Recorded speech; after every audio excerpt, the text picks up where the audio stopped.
Hello friends, my self Nikita Tiwari और आज आप देख रहे हैं मेरा चैनल टीचिंग सब्जेक्ट्स। आज की वीडियो में हम बात करने वाले हैं आपके एग्ज़ाम्स में जो भी क्वेश्चन पेपर आएंगे उनका फॉर्मेट क्या होगा, कैसे आपके क्वेश्चंस आएंगे और कैसे आपको उनको अटेम्प्ट करना है। और एक क्वेश्चन मैं आपके साथ शेयर भी करूँगी और उसको आप कैसे आंसर्स लिखोगे पेपर में, हम उसके ऊपर भी बात करेंगे ताकि आपका जो भी एग्ज़ाम है वो अच्छे से निकल जाए। और जब आपके एग्ज़ाम आ जाएंगे उस टाइम पे भी मैं आपको अच्छे से एक बार फिर से सारी चीज़ रिमाइंड करवा दूँगी, तो उसकी आप टेंशन मत लो।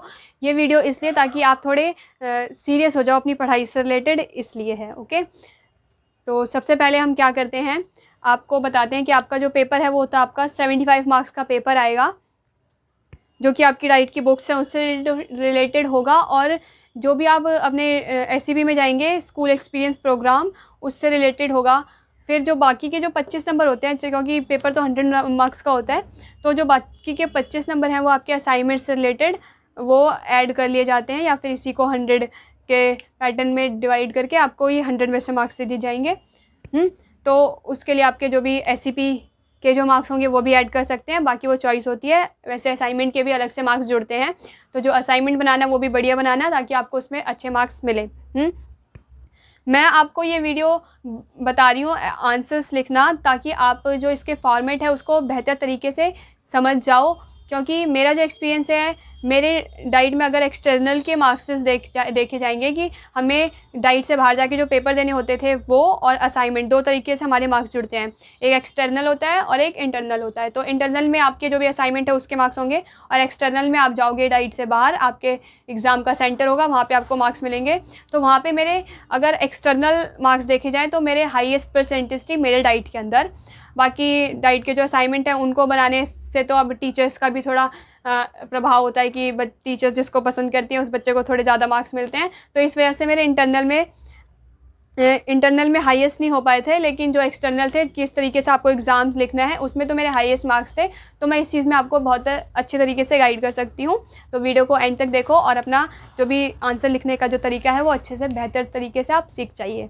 सबसे पहले हम देखते हैं आपका क्वेश्चन पेपर का जो फॉर्मेट है। आपके जो आएंगे 10 क्वेश्चंस आपको करने होंगे।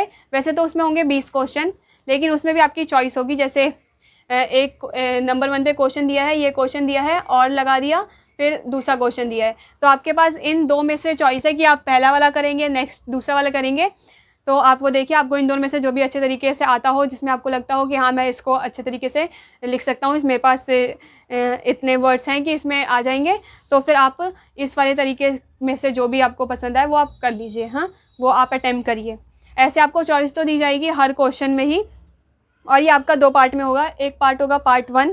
पार्ट 1 में जो आपको 5 क्वेश्चन करने होंगे वो 10 मार्क्स के होंगे, और उसका जो वर्ड लिमिट है वो 600 वर्ड। 600 वर्ड में आपको 10 मार्क्स के क्वेश्चन को अटेम्प्ट करना होगा। उसके बाद जो 5 क्वेश्चन होंगे पार्ट 2 में, उसमें वो होंगे 5 मार्क्स के, जिनके आंसर आपको छोटे छोटे लिखने होंगे 300 वर्ड्स के आसपास। तो आप देखना कि आप कितने पेजेस में 300 वर्ड्स को कवर कर ले रहे हो, तो उतने पेज जाके आप अपने पेपर में लिख देना। वैसे तो अभी हमें लगता है कि हम इतना नहीं लिख पाएंगे, लेकिन जब आप पेपर को अटेम्प्ट कर रहे होते हैं तो आपके खुद से वर्ड्स उससे बल्कि उससे ज़्यादा लिख के आते हैं सब बच्चे। तो आप देखना कि आप कितने में लिख पा रहे हो। तो आपको इसकी टेंशन लेने की ज़रूरत नहीं है कि आपके वर्ड लिमिट पूरी नहीं हो पाएगी, वो तो आराम से हो जाएगी, क्योंकि जो भी क्वेश्चन आएगा वो आपको आता होगा। ये मेरे को लगता है कि आपको आता ही होगा। आप डाइट में क्योंकि इतना सारा सीख ही लेंगे कि आप कुछ ना कुछ तो लिख के आ ही जाओगे, इतने इस वर्ड से तो ज़्यादा लिमिट में लिख के आओगे हम। तो इसकी आपको टेंशन लेने की ज़रूरत नहीं है कि आपको कितने आप लिमिट पूरी कर पाओगे या नहीं कर पाओगे। अब इसके बाद हम देखते हैं कि आपको क्वेश्चन के जो आंसर्स हैं उनको किस तरीके से देने हैं, क्योंकि क्वेश्चन के भी पार्ट होते हैं। एक ही क्वेश्चन में आपसे 2-2, 3-3 क्वेश्चन पूछे होते हैं, तो उस क्वेश्चन को आपको कैसे सॉल्व करना है, स्टार्टिंग वाले पार्ट में कितना ध्यान देना है, फिर बाद के पार्ट में कितना ध्यान देना है, कितने वर्ड्स लिखने हैं, तो उसको आपको कैसे एक सही तरीके से अटेम्प्ट करना है वो हम देखेंगे अभी इसको रब करके। ओके, तो हम एक क्वेश्चन लेते हैं और उसको डिस्कस करते हैं कि कैसे आएगा आपके पेपर में। ये मेरा क्वेश्चन पेपर है जो मेरे टाइम पे आया था। इस टाइम पे जो फॉर्मेट था वो थोड़ा सा अलग था। जैसे कि मैंने आपको बताया कि पार्ट 1 और पार्ट 2 होते हैं, तो वो इसमें अलग है। तो आप इस वाले का मत लीजिएगा, ये मैं आपको टेलीग्राम पे दूंगी क्वेश्चन पेपर, तो इसका फॉर्मेट मत लेना। जो मैंने फॉर्मेट अभी आपको बताया है पहले कि पार्ट 1 पार्ट 2 में ऐसे आएगा 10 नंबर के और फिर 5 नंबर के, और आपको 2 क्वेश्चन दे दिए जाएंगे और उनमें से और करके इनमें से कोई एक आपको करना होगा, वो वाला फॉर्मेट चलेगा। इसमें थोड़ा फॉर्मेट अलग है, उस टाइम पे अलग था, अब थोड़ा अलग हो गया है, इसलिए जो करंट बताया है वही ध्यान रखना। तो इसी में से मैंने एक क्वेश्चन लिया है, मैंने लेसन प्लान वाला क्वेश्चन लिया ताकि मैं आपको अच्छे से बता सकूँ। ये चैप्टर मैं आपको करवा चुकी हूँ पाठ्य योजना का, कि आपको पाठ्य योजना कैसे बनानी है, इसलिए ये मैं आपको बता रही हूँ ताकि आपको भी समझने में थोड़ी आसानी हो। बाकी इस क्वेश्चन पेपर से रिलेटेड आपको कोई भी क्वेश्चन समझ में ना आ रहा हो तो आप मुझे बताना, मैं वो आपको एक्सप्लेन कर दूँगी। और जब आपके एग्ज़ाम आएंगे तब भी हम आपके क्वेश्चंस को डिस्कस कर लेंगे अच्छे तरीके से, क्योंकि तब तक आपने काफ़ी सारी चीज़ें पढ़ ली होंगी तो आपको ज़्यादा प्रॉब्लम नहीं होगी। अभी आप क्वेश्चन पेपर को देखोगे तो थोड़ा मुश्किल लग सकता है, लेकिन एंड तक नहीं लगेगा। तो ये क्वेश्चन है, देखो क्या है। पाठ्य योजना के अर्थ व अवधारणा की व्याख्या कीजिए। अपनी तीसरी कक्षा की ईवीएस की पाठ्य पुस्तक से कोई उपविषय चुनकर पाठ्य योजना तैयार कीजिए। ओके, पाठ्य योजना के लाभ तथा सीमाएं भी लिखिए। जो लेसन प्लान है उसके आपको लाभ और सीमाएं बतानी है। वैसे ये इंग्लिश में है पूरा, जो इंग्लिश मीडियम स्टूडेंट्स हैं उनके लिए वो भी अपना जो भी क्वेश्चन है उसको इंग्लिश में देख सकते हैं। तो ये जो क्वेश्चन है ये आपका 3 पार्ट में डिवाइड हो रखा है। 3 पार्ट में डिवाइड मतलब कि आप देख सकते हो यहाँ से यहाँ तक एक क्वेश्चन है, उसके बाद यहाँ से लेकर यहाँ तक एक क्वेश्चन है और ये लास्ट का एक क्वेश्चन है। तो इसके अंदर ही आपको 3 क्वेश्चन दिखाई दे रहे हैं। ये जो 10 नंबर का है इसमें फर्स्ट यहाँ पे क्वेश्चन पूछ दिया, सेकंड ये वाला क्वेश्चन है कि आपको एक लेसन प्लान बनाना है, थर्ड में आके आपको उसकी सीमाएं और लाभ बताने हैं। और ये देखो कैसे 3 पार्ट में है, 3, 5 और 2, 3 + 5 + 2 इस फॉर्मेट में है। मतलब कि जो स्टार्टिंग का यहाँ से लेकर यहाँ तक का क्वेश्चन है वो 3 नंबर का है, उसके बाद 5 नंबर की आपकी पाठ्य योजना है जो आप बनाओगे, और थर्ड में कि आपको जो उसके लाभ और हानि बतानी है वो 2 नंबर की है। तो जिस तरीके से ये लोग मार्क्स दे रहे हैं उस तरीके से आपके आंसर में भी उस चीज़ के ऊपर उतना फोकस जाना चाहिए। जैसे कि पाठ्य योजना में क्योंकि 5 नंबर की है तो उसमें आपको पाठ्य योजना अच्छे से एक्सप्लेन करनी होगी। स्टार्टिंग का इंट्रोडक्शन 3 नंबर का है तो आपको इंट्रोडक्शन इतना आपको एक्सप्लेन करना होगा कि आपको 3 नंबर मिल जाएं। और एंड में आपको लाभ हानि पे उतना ज़्यादा फोकस नहीं करना कि आप लाभ हानि पे ही 5-5 पन्ने लिख रहे हो, ऐसा नहीं करना। आपको उसकी लाभ और सीमाओं के ऊपर इतना लिखना है। 1 पेज आप लिख दोगे तो आपको 2 नंबर आराम से मिल जाएंगे, और रेलिवेंट चीज़ें लिखोगे तो हमने देखिए कि अगर मैं इस क्वेश्चन पेपर को 3 पार्ट में डिवाइड कर देती हूँ तो मुझे कितने का, एक 3 नंबर का आंसर देना है, एक 5 नंबर का आंसर देना है और एक 2 नंबर का आंसर देना है। उसके बाद मैं इसको रब करके आपको दिखाती हूँ कि इसके आंसर्स आप कैसे लिखना स्टार्ट करेंगे। ओके,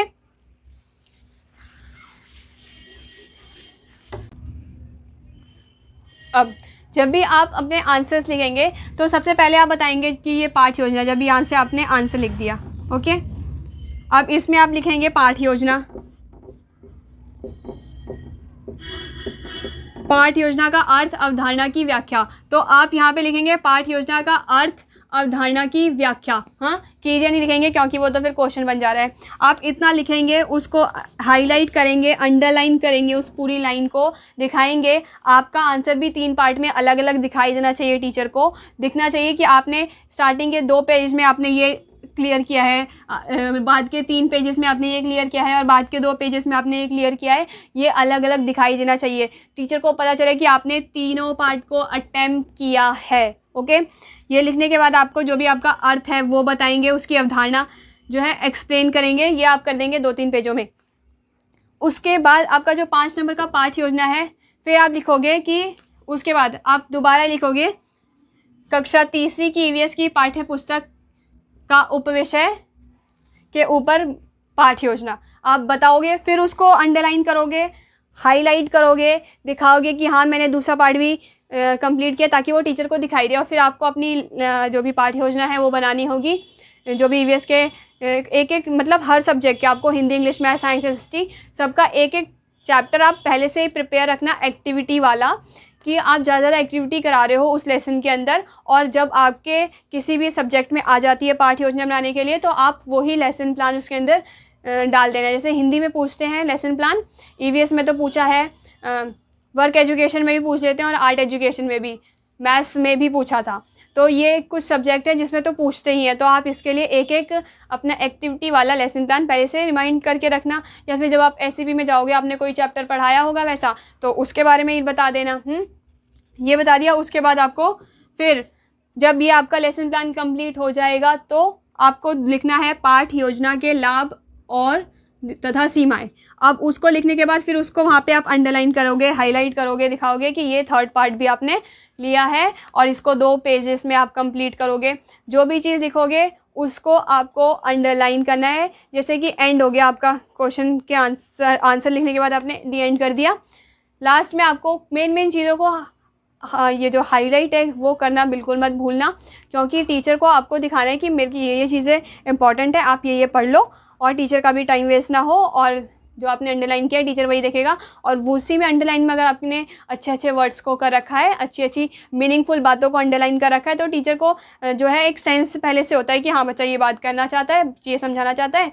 तो आपके आंसर्स में अगर कहीं गड़बड़ी भी होगी तो टीचर की जो ध्यान है वो वहाँ पे नहीं जाएगा और आपको अच्छे से मार्क्स मिल जाएंगे। ये जितने भी डीएलएड के स्टूडेंट हैं, बीएड के स्टूडेंट हैं, सबके लिए ये फॉर्मेट चलेगा। और मैं तो अभी भी यही फॉर्मेट यूज़ करती हूँ। जो भी एग्ज़ाम्स होते हैं रिटन वाले उन सब में ये फॉर्मेट चलता है और मैं स्टार्टिंग से ही अपने 6th 7th 8th क्लास से सिर्फ यही फॉर्मेट लेके जाती हूँ और इसी में हमेशा मैंने पेपर जो है अटेम्प्ट किए हैं और इसके मेरे को फ़ायदा भी होता है, मार्क्स अच्छे आते हैं इससे। तो आपके भी आएंगे, आप इसी फॉर्मेट के थ्रू अपना करना। ये था जो मैंने अभी आपको सब बताया है कि कैसे आपको अपना आंसर लिखना है। अब जब भी टाइम मिलेगा, जब भी आपके एग्ज़ाम्स आएंगे, तो हम एक आंसर्स को पूरा ऐसा मैं आपको लिख के दिखाऊंगी कि आप इस तरीके से अपने आंसर्स को लिखिए। मैंने आपको पूरा तरीका बता दिया कि आपको अंडरलाइन करनी है चीज़ें जो इंपॉर्टेंट लगती हैं। जितने डायग्राम्स बना सकते हो उतने डायग्राम्स बनाओ अपने लेसन प्लान ये अपने आंसर शीट के ऊपर। जो बच्चे अदर स्टेट से देख रहे हैं उनका जो फॉर्मेट है वो भी लगभग सेम ही होता है। एससीईआरटी से ने तो यही डिसाइड कर रखा है, तो आप देखना है यही फॉर्मेट होगा आपका। और अगर आपका सेमेस्टर वाइज एग्ज़ाम होता है तो आप देखिए जो इस दिसंबर में आपके एग्ज़ाम्स होंगे तो उसके अकॉर्डिंग आप ये फॉर्मेट उसमें लगाइए और अच्छे से अपने मार्क्स को ज़्यादा से ज़्यादा बढ़िया बनाइए। वीडियो पसंद आए तो प्लीज़ लाइक शेयर और सब्सक्राइब करना, ज़्यादा से ज़्यादा शेयर करना। और अगर आपके कोई डाउट है आप मुझे पहले बता दिया कीजिए कि आपको किस किस टॉपिक्स पे प्रॉब्लम हो रही है, तो मैं उसी टॉपिक पे बनाऊंगी। अगर आप चाहते हो मैं मैथ्स के ऊपर कोई वीडियो बनाऊँ तो आप मुझे बताइए कि मैथ्स में आपको कौन से टॉपिक पे प्रॉब्लम हो रही है, कौन सा चैप्टर आपको समझ नहीं आ रहा, फिर मैं उसके ऊपर वीडियो बनाऊंगी। क्योंकि मैथ्स तो मुझे जहाँ तक लग रहा है ईजी है। अगर फिर भी आपको उसमें कुछ प्रॉब्लम हो रही है तो आप बताइए। ईवीएस में, साइंस, एसएसटी जिसमें भी आपको प्रॉब्लम हो रही है, जो टॉपिक्स आपको बुक में नहीं मिल रहे, पहले तो आप बुक ले लीजिए। बुक ले लो, आपके पास एक बेस रहेगा, वो काफ़ी आपका बाद में भी काम आएगी।